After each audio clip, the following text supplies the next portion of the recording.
Hello guys, welcome back to my new channel study vlogs. So ఈరోజు మనం చెప్పుకోబోయే topic వచ్చేసి ఆంధ్రప్రదేశ్ చరిత్ర అనమాట.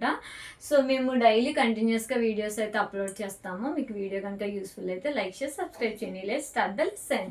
సో ఇప్పుడు మనకు వచ్చిన టాపిక్ ఏంటంటే ఆంధ్రప్రదేశ్ భౌగోళిక లక్షణాలు. సో భౌగోళికంగా ఆంధ్రప్రదేశ్ ఏ ఏ లక్షణాలను కలిగి ఉందో క్విక్గా చాలా త్వరగా స్మార్ట్ వేలో ఎలా నేర్చుకోవాలో నేను మీకు ఎక్స్ప్లెయిన్ చేస్తాను. ఫస్ట్ వచ్చేసి మనకి ఆంధ్రప్రదేశ్ అనేది భారతదేశంలో దక్షిణ భారతదేశంలో ఉంది. మనకి ఏపీ స్టేట్ ఆంధ్రప్రదేశ్ అనేది. అలాగే ఈ ఆంధ్రప్రదేశ్ అనేది ఉత్తర అక్షాంశాలు అలాగే తూర్పు రేఖాంశాల మధ్యన మనకి విస్తరించి ఉంది. అది కూడా ఏ డిగ్రీ నుండి ఏ మినిట్ కంటే ఉత్తర అక్షాంశాలు మనం చూసుకున్నట్లయితే 12°37' నుండి 19°54' వరకు ఉంది. తూర్పు రేఖాంశాల విషయానికి వస్తున్నట్లయితే మనం 76° నుండి 46', 84° నుండి 46' వరకు మనకి విస్తరించి ఉందన్నమాట.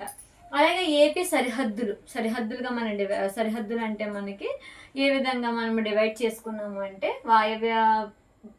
వాయవ్యం పరంగా తెలంగాణ, అలాగే ఉత్తరాన ఛత్తీస్గఢ్, ఒరిస్సా రాష్ట్రాలు, తూర్పున బంగాళాఖాతం, అలాగే దక్షిణాన తమిళనాడు, అలాగే నైరుతి మనకి కర్ణాటక రాష్ట్రాలు అనేవి సరిహద్దులుగా ఆంధ్రప్రదేశ్కి ఉన్నాయి. అలాగే ఆంధ్రప్రదేశ్ అనేది భారతదేశంలో ఉన్న అన్ని రాష్ట్రాల్లో విస్తీర్ణం పరంగా 8వ స్థానంలో ఉంటే జనాభా పరంగా 10వ స్థానంలో ఉంది.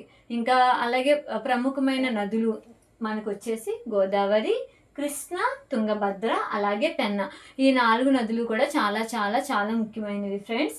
నెక్స్ట్ వచ్చేసి మనకి ఏపీ సరిహద్దుల్లో తీసుకుంటే మనకి ఆంధ్రప్రదేశ్కి చుట్టుపక్కల మొత్తం ఏమున్నాయంటే తూర్పున బంగాళాఖాతం ఉంది.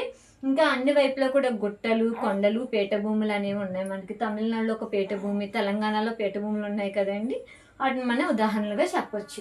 అలాగే నైసర్గికంగా ఆంధ్రప్రదేశ్ని మనం 3 ప్రాంతాలుగా విభజించవచ్చు. ఒకటి వచ్చేసి తూర్పు కనుమలు, 2 వచ్చేసి పీఠభూమి, 3 వచ్చేసి తూర్పు తీర మైదానము.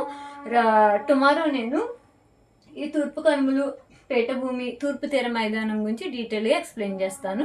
సో నన్ను కూడా చాలా చాలా సపోర్ట్ చేయండి ఫ్రెండ్స్. నేను కూడా ప్రిపేర్ అవుతున్నాను. ఏమైనా మిస్టేక్స్ ఉంటే కనుక కమెంట్ సెక్షన్లో కమెంట్ చేయండి. Thanks for watching.